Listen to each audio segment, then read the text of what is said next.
Monica from the digital desk to tell us what's been happening in the country. Good morning, Anne. Good morning, Patia. How are you? Good to see you. I want us to just start off with, in the country, of course, with what's happening with regard to Nyayo House. We understand Interior says Kithure Kindiki made an impromptu visit and 4 people suspected of bribes were arrested. Tell us about that. Actually, netizens are really happy about the moves that CS Kindiki is making towards cleaning the Nyayo House. You know, a lot of bribery cases were raised, and Kenyans are like, so when we make noise, things can happen. They are really elated about the move. And now, the Kithure Kindiki has said that the access to Nyayo House has been restricted to staff members and those who are requiring services. So any idlers around there are not going to be accepted.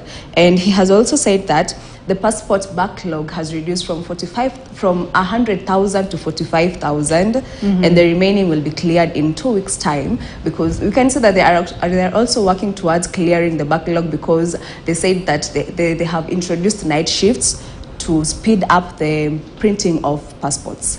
Right. I mean, it's interesting. I really hope that it actually happens, because, you know, a lot of the times when you go to Nyayo House, I'm sure you visited there, there's a lot of line. And when it comes to passport, there's a lot of vetting usually, yeah? Yes. I want us to talk about something else now away from that, but also just key to note is that the CS for Interior made another impromptu visit this morning at Nyayo House. So that's also for people to know a latest update on that. Let's talk about Peter Munya. He's been dropped as a witness in the dam scandal. Tell us about that. Yes, Peter Munya was dropped as a witness he was supposed to testify against Henry Rotich on the Kimorer and Aror scandal dam case. And people don't really get what the dropping means. He was not part of the accused, but he was a witness in the case, and he was supposed to appear and testify against Henry Rotich, that is, but he did not appear, and so earlier this week an arrest warrant was issued against him. So when he appeared in court and took the stand, the prosecution said that they were not ready to start the questioning and requested for an adjournment from the judges, but the judge was like, no, we will not give an adjournment. Instead, we are going to drop Peter Munya as a witness. Yes. Right.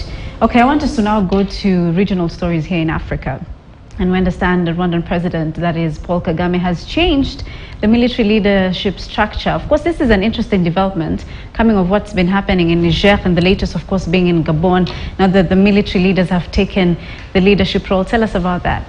Yes, Kagame and the Cameroon president, Paul Biya, have changed the leadership structure in the defense forces, that is the military institutions, and they have, specifically Kagame has approved the retirement of several leaders in the military, and he has replaced them with others. And the same case has happened in Cameroon, and netizens are actually questioning whether the move is a legit move or it's because they are scared of being overthrown, just like the Gabon president, Ali Bongo. You know, Ali Bongo has been ruling for 14 years and took over his family members who have been in power for 53 years. That is a lot of time for a family to rule, and most African nations have leaders who have been in that seat for more than 10 years. We can start with our own neighbors here, Uganda. Yoweri Museveni has been in that leadership for 37 years. We have Paul Biya, who has been in that office since 1975. And Paul Kagame has been in that office since 2000. So that is a lot of time for, actually the opposition leader in South Africa, Julius Malema, tweeted, and I'll read the tweet. He tweeted it in French, and as it is translated to, Cameroon, you are up next, don't disappoint us. We are not sure of what you're supposed to be waiting, but according to the current situation, maybe they're supposed to take part in a coup, but we'll see what comes out of it. Right.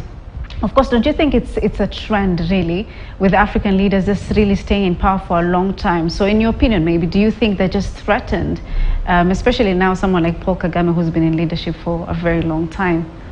I think they're being threatened because right now Africans have liberated themselves from this kind of leaderships. As Kenyans, we have not suffered so much out of this people wanting to stay in office, and you know power is sweet. So when you take that seat, you want to remain in that seat, but people are not happy about your leadership. You don't want to change, and when they want you to, you know, give the seat to someone else, you don't want to. So they end up removing you by force. So I think African leaders should just learn how to pass leadership to others. And it's interesting because even when you look at what happened in Gabon immediately after the coup, the attempted coup happened, we saw the Gabon president, that is Ali Bongo, coming and talking to people and asking for help. So I think that definitely is a way that is talking to how the leadership is in the continent. Actually, the AU has suspended Gabon and they have actually demanded the restoration of the president. Right. So I mean, it's the same thing also that we've seen with ECOWAS in Niger. They are trying to get the restoration of the president. But I think it's also interesting to see that the citizens, they actually rejoice when they see the attempted coup happening. So that really speaks to the leadership of the African countries. But I want us to move into something else now. The biggest story in South Africa, of course, is the Johannesburg fire incident that has killed at least 74 people. That's a very big story trending right now on the continent. Tell us more about that. It is a very sad situation, and actually most of the netizens are agreeing to the fact that it is a very sad situation. You can imagine kids were involved, and it is a building that is hijacked. A hijacked building is a building that was abandoned by the landlords, and then gangs or syndicates decide to take over the building and rent it out to people who cannot afford the other kind of housing. Mm-hmm. So the fire actually started at 1 a.m. So the fire broke out, and people could not, people were asleep. Most of them were asleep, and that is why they were not able to rescue themselves from the situation. And more than 50 have been injured. It is a very sad situation. We hope they are going to recover. Definitely a sad situation, of course, and the fact that, like you said, it's been hijacked.